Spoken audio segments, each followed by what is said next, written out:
All right, next up is the law of authority. And this can also be summed up as the hierarchy of decision making, right? Or delegated authority, sometimes referred to within any corporation. This is who has the power to say yes. And the person who has the power to say yes to anything in a negotiation is by far the most dangerous person in the room.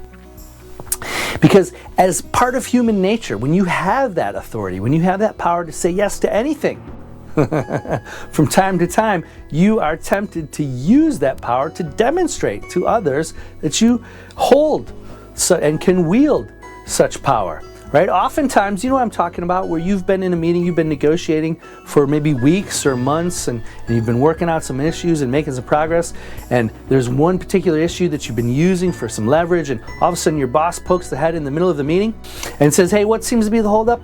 Oh, you know what? Hey, we can do that, no problem. Link? James Link? Your contract went out, nothing to worry about. John. Your contract went out to the bank. You cashed my check? We- Mr. Williamson. The check was cashed, the contract was filed and deposited in the bank, and we're completely insured in any case, as you know. You cashed the check? Not to my knowledge, no. And they've, in an instant, undermined all of the satisfaction that you have been building with the other side over those weeks of discussion, because they had the power to say yes to something that they shouldn't have. Okay, so with that in mind, you want to, in any negotiation, look to attack or get in the meeting those people on the other side who have that type of power.